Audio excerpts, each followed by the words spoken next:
Olá pessoal, bom dia, boa tarde, boa noite. Vamos dar continuação à nossa aula de registros de imóveis. Nós estávamos falando na aula passada sobre os registros públicos e sobre os notários e registradores. Então nós vamos continuar essa aula falando um pouquinho mais sobre eles.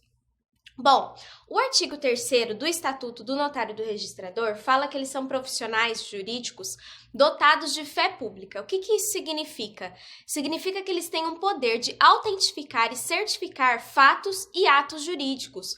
Ou seja, todos os fatos e atos jurídicos que são certificados por eles têm que ser acreditados e considerados verdadeiros por todas as demais pessoas jurídicas de direito, seja público ou de direito privado, tá bom?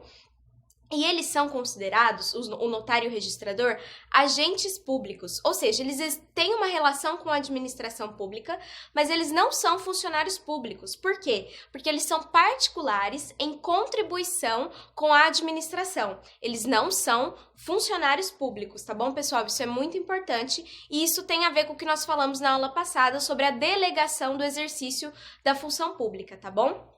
Bom, e nós temos uma diversidade de registradores. Nós temos o registro civil de pessoas naturais, o registro civil de pessoas jurídicas, o registro de títulos e documentos, o registro de imóveis, que é o que nós vamos aprofundar nesse curso, e o registro público de empresas mercantis. E nós temos também dois tipos de notários, que é o tabelião de notas e o tabelião de protestos de títulos. Bom, e sobre a remuneração deles?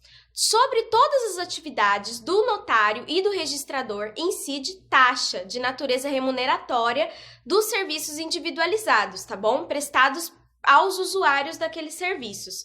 Ou seja, os emolumentos que eles recebem têm natureza de taxa. Isso já foi pacificado pelo STF, tá? Isso é importantíssimo, pessoal. Bom, e a Lei 10.169 de 2000 vem falar exatamente sobre isso, tá bom? Que o valor dos emolumentos relativos aos atos praticados pelos respectivos serviços dos notários e registradores vão observar as normas da lei, tá bom? Isso é muito importante também, esse artigo. Bom, e o vínculo que une essa atividade do notarial e registrador ao Estado? Como nós estávamos falando, não é contratual. Por quê? Porque eles não são funcionários públicos, eles são agentes públicos. Ou seja, eles são particulares que vão exercer uma função pública, tá bom? Isso é muito importante. Os notários e oficiais de registro gozam de independência no exercício de suas atribuições, têm direito à percepção dos emolumentos integrais pelos atos praticados na serventia e só perderão a delegação nas hipóteses previstas em lei. Então aqui nós vamos falar um pouquinho sobre a independência deles. Eles possuem essa independência justamente porque eles são particulares exercendo a função pública, tá bom? Eles não são funcionários públicos, tá? E por conta dessa independência que está expressa na legislação, eles podem implementar livremente a gestão da sua unidade de serviço, inclusive exercer a contratação de escreventes e auxiliares sobre o regime de CLT, tá? Isso é muito interessante também, pessoal. Nem os escreventes, nem auxiliares, nenhum deles são funcionários públicos. São todos contratados pelo notário e registrador. Bom, e a criação da delegação? Como que é feita a criação da delegação em que o notário e o registrador vai atuar?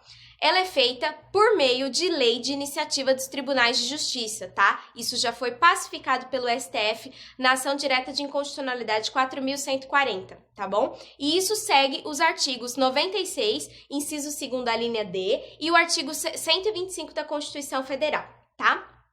Bom, essas atividades, então, para que eles possam assumir as atividades que foram delegadas para eles, o notário e o registrador, eles devem ser aprovados em concurso público de provas e títulos. Isso é muito importante. E isso tá no artigo 14 do Estatuto dos Notários e Registradores. É o inciso 1º, tá? Isso é muito importante porque antes da Constituição a gente tinha um outro tipo de regime para eles assumirem a delegação. E agora isso é imprescindível, a aprovação deles no concurso de provas e títulos. Além disso, eles têm que cumprir também os demais requisitos da lei.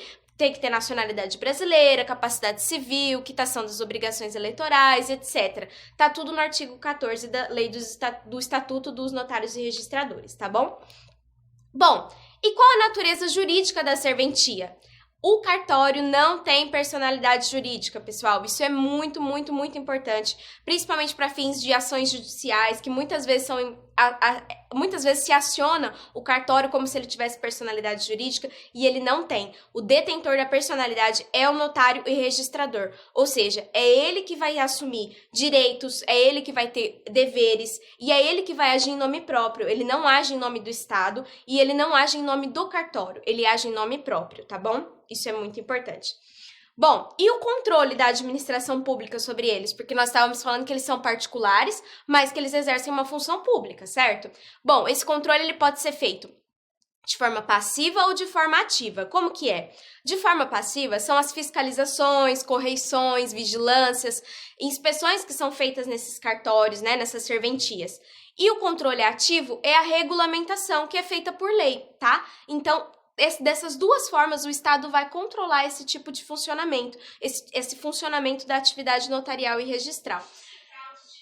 O artigo 236 vem falar no parágrafo 1º que a lei regulará as atividades, disciplinará a responsabilidade civil e criminal dos notários, dos oficiais de registros e de seus protestos e definirá a fiscalização de seus atos pelo Poder Judiciário. Então, aqui nesse parágrafo 1º, a gente tem os dois tipos de controle, o passivo e o ativo, por meio de leis que vão regular as atividades notariais e por meio da fiscalização que é feita pelas correições e inspeções nas serventias.